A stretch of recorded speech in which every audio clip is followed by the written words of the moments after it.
All right, so it's just past 12:30 here in Pacific Standard Time, which means that it's time for our weekly LoanDesk meeting. So we have the fantastic team at LoanDesk here with us today. And so we're going to be talking about one of their programs. It's the Dream for All program. And so Alicia from LoanDesk is here with us. And so she's going to be talking a little bit more about the program and how you can get approved with LoanDesk, actually. And so she's got a great presentation for us today. So I'm going to let her take over and she will go from there. Alicia, the floor is all yours. Thank you. Well, I guess I know everyone here, so there's no need for introduction. Hey, Raul. Hey, Aislinn. Hey, Joel. So today we're going to cover, I've been tapped to cover the California Dream for All program. We're going to talk about what the program is, what it isn't, some of the changes to this phase of it, as well as how to get pre-approved for it and obtain a voucher. So I'm going to share my screen with you all. Just a sec.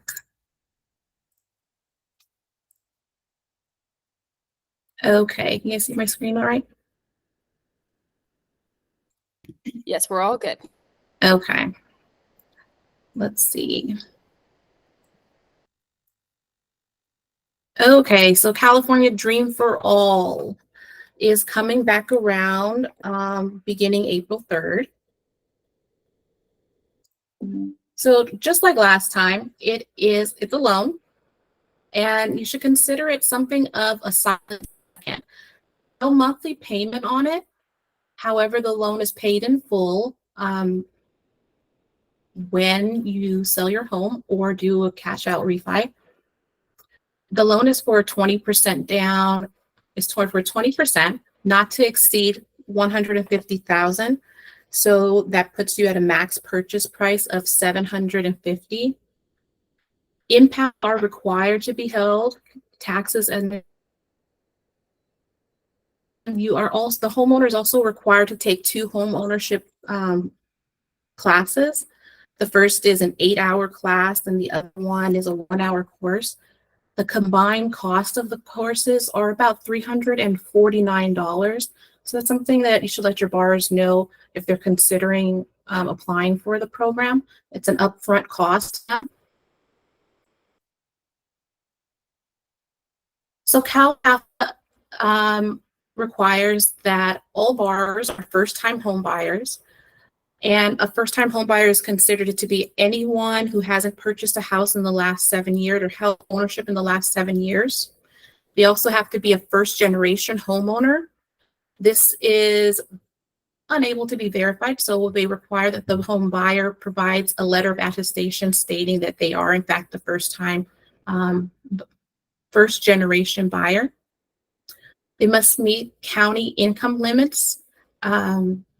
The occupancy on the property needs to be a primary residence. No non-occupying borrowers are allowed.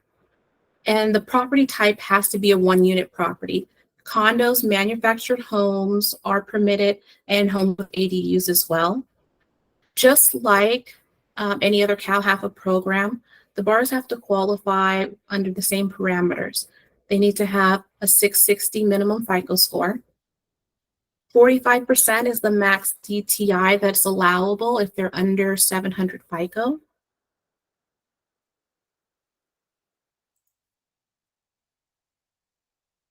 And these are the county income limits.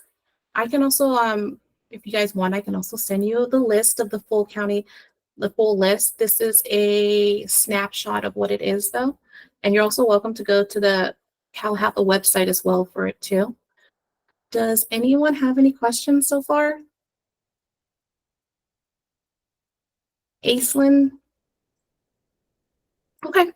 Yeah, I have a question. Sorry, I'm having really bad technical difficulties. I keep dropping from the thing. So okay, no worries. It just looked like you had like raised your hand or something to me, so that's why I was wondering. Oh no, I think I rejoined. Yeah, sorry about that. Joel, did you have a question? Yeah, just to clarify, so the cap is 150K, right? Yeah. How is the amount determined? Not everyone is receiving the same amount, correct? I think you put it on the first slide, but Yeah, can so you they can, explain that? they can qualify for up to 20%. The borrower is not allowed to bring in anything more than 5% down. And the program also has a funding of 220 million. Awesome. So that 220 million is to however many borrowers for the program. And the time limit for the program is, from my understanding, last year it went pretty quick, right? So it can Yes. go a week or 2 weeks or a month, however long until they run out of funding. No, it's going to be a little different this year. This year there's going to be a drawing, and you enter the drawing for a specific, I think they have a 3-week period. So it's not going to be a first come, first serve Oh, nice. situation this time. I actually like that because I think they were saying that the reason why a lot of the funding like evaporated was, I don't know if did you hear that it mostly concentrated in Sacramento? And the reason is because people had inside information on the program and they were able to get the funds before other people could get it. Oh, really? Interesting. Yeah. I know that. So this, I think it's a little more, it's more fair. It's across the board. And there's no time limit to, like, it doesn't matter if you get your application in on the first day that the drawing opens or the last day. So that should be Got it. helpful. What would you say would be the recommended time frame though, for anyone who wants to be a part of this program? Okay, you're throwing me off just a little bit because that's in my later slides. Oh, I'm sorry. Yeah, No worries. sure you're gonna get Can I to get it. that one? Can I get to that one in a sec? Okay, so the Dream for All is a shared appreciation program. What that means is that upon selling the house, you're required to pay back the 20% equity in the home. 20% is paid back when the house sells, or if you refi the first loan and do a cash out refi. You are allowed to do a one-time limited cash out refi without the loan and without paying back the equity. And then below I did a little example of how much is the cap. So the max that you'll be required to pay back is 2.5%. Or 2.5 times the original loan amount. So if you take out a share, the DPA is 100,000 times 2.5 is 250. So you repay the 250,000, 350. And I have another little diagram on how the repayment goes. Assuming your home value when you purchased it is $500,000, and your first loan is 400, your CalHFA is 100 grand. When in 5 years time, if the house appreciates in appreciation, $28,000 is 20% of that, and that's the amount that you're paying back, in addition to the original $100,000 that you borrowed. Does anyone have any questions on the shared appreciation aspect? And if you go to the CalHFA website, there's actually a video as well for borrowers to watch, so it explains it more in detail, because how much they get back from the sale of their home is going to greatly impact their decision to move in the future, their decision to refi, and what they think they're going to be making in equity as well.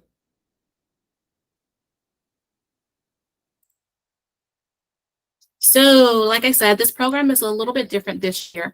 The program itself is the same. However, how you apply for it has changed. So this time around, you have to get pre-approved. And then the lender will issue you a pre-approval letter that is submitted into a drawing. The drawing opens on April 3rd. So today is the 12th. It is extremely important that you get started on preparing your buyer, get pre-approved. So just like any pre-approval, we'll need 30 days pay stubs, 2 months bank statements, a complete application, credit and ID. A little bit different than any other pre-approval is that we're also going to require a utility bill or a state ID, anything that can prove their current residence.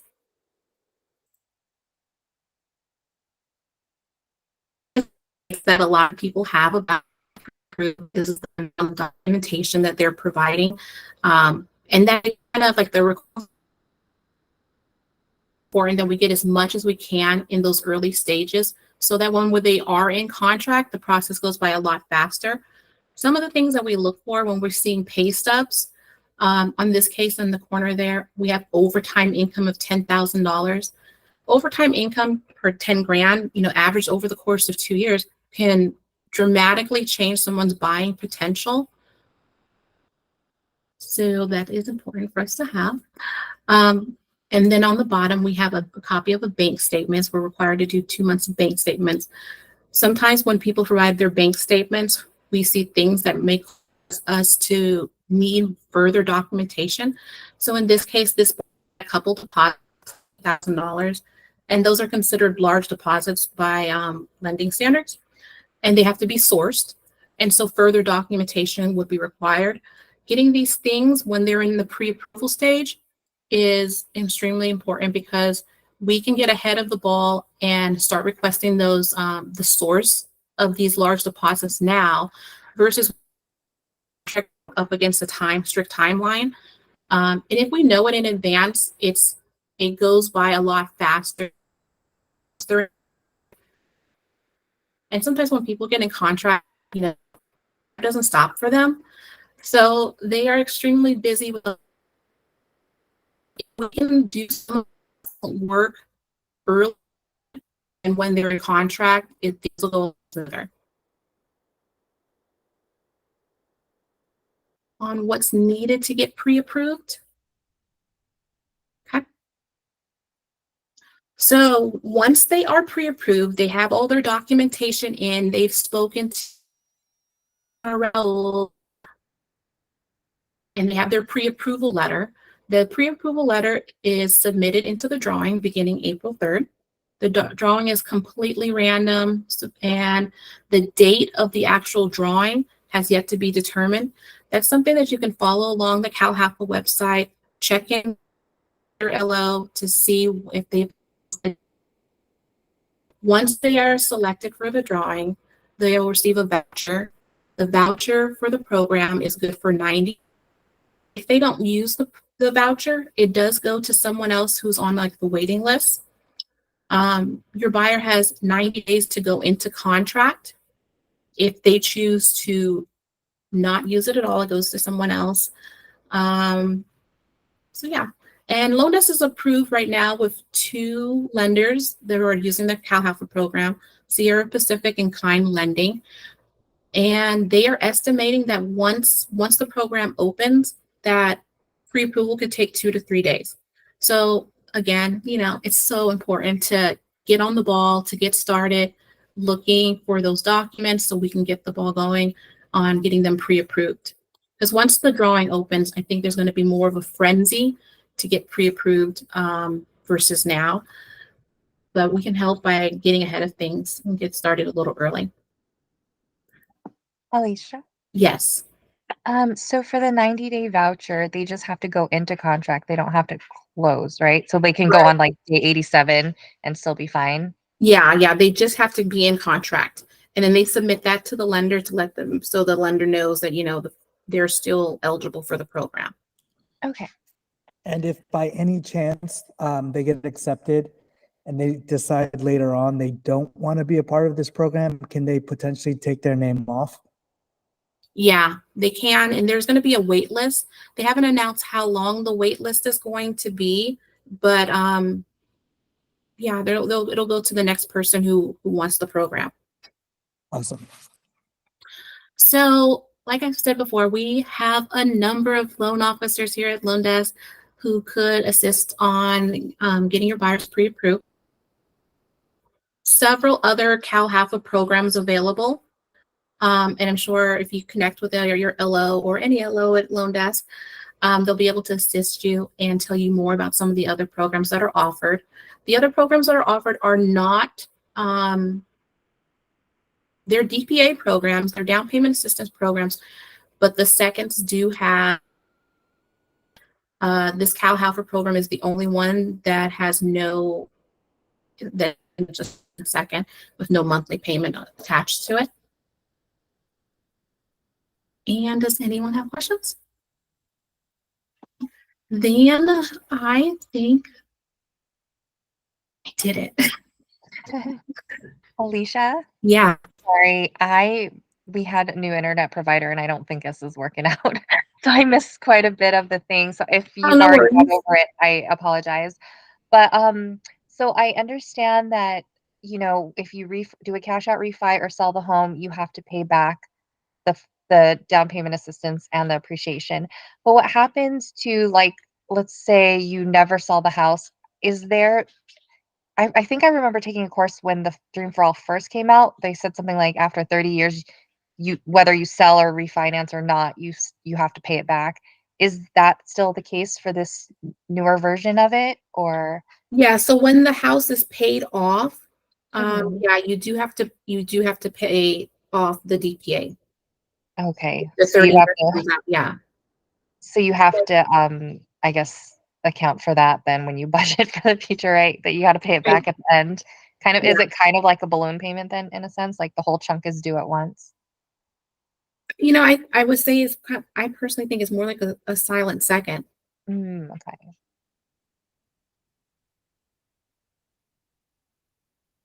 Yeah. So any other questions? Thank you, Aislinn. Awesome. Great presentation. Thanks, Alicia. Thank you so much, Alicia.